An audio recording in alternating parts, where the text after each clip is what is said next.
Years and years ago, when I was teaching and coaching up in the mountains in Colorado, I was hanging out with kids after track practice.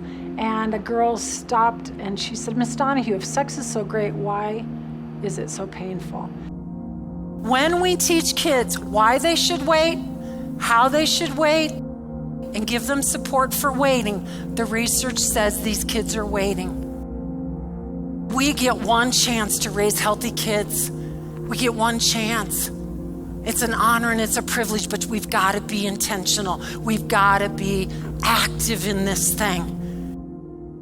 And I didn't know if she meant physically, emotionally, what kind of pain. And the more and more we talked, it was the emotional side of it. I said, in the meantime, we've forgotten 4/5 of the kid. Their biggest sex organ is their brain. What happens to kids' hopes and dreams? What happens to kids' academics? What happens to kids' athleticism when they start having sex in middle school, high school, and college? Everything changes, and we've never addressed that. Emotionally, what happens to a kid's heart? We've never addressed that. The guilt, the shame, the condemnation, the regret, the anger, the depression, the suicide. We've never looked at that. I just knew that I had to do something about the emotional piece and all of the heartache that I've heard from kids over the years. And now especially, the number one thing I hear is, "Miss Donahue, you were just at my school, can I talk to you?" And they usually confess some kind of sexual struggle. And I said, "You guys, when you made a picture that you don't like, how do you get rid of it?" What all the kids say? "You shake it." And I said, maybe somebody in here's already crossed the line. Maybe somebody in here's making an ugly picture. Well, you know what? Today's a new day. God says your sin is as far from the east as the west. Go and sin no more. I love how Shelly Donahue partners with God to bring the truth to our teens, to our parents, to the community about sex, about marriage. I just truly believe I'm a huge advocate of hers to send this message to our kids that they can wait until marriage.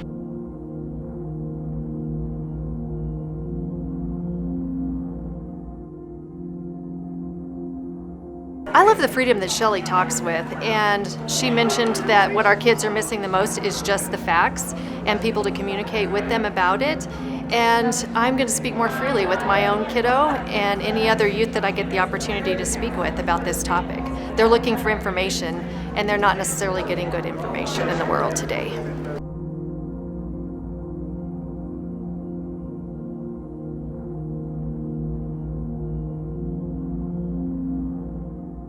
And so it's an honor now to be able to speak this truth and then to mop up the mess.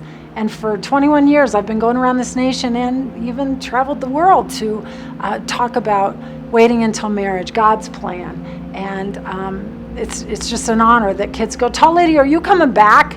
And you know, I just remember too, in 1995, when one of my students raised her hand in class, her name was Hallie, and Hallie said, "Miss Donahue, why don't you take your show on the road?" And I said, "My show? What show?" And she said, "This class. Why do you stay here and just teach us? Why aren't you teaching 30 teachers that all have 30 kids?" I don't ever want any kids, and that's what I told them tonight. I don't ever want you to walk out of this auditorium and say, "How come nobody told me this? How come I've never heard this message before?" And I always tell them, you can never say you didn't hear it, you can only say you didn't choose it. I'm Shelly Donahue with Tall Truth, and I'd love to come to speak to your student organization. Please contact me at www.shellydonahue.net, and our team will respond to you promptly. Or call the number at the end of this presentation. Thanks so much. God bless you.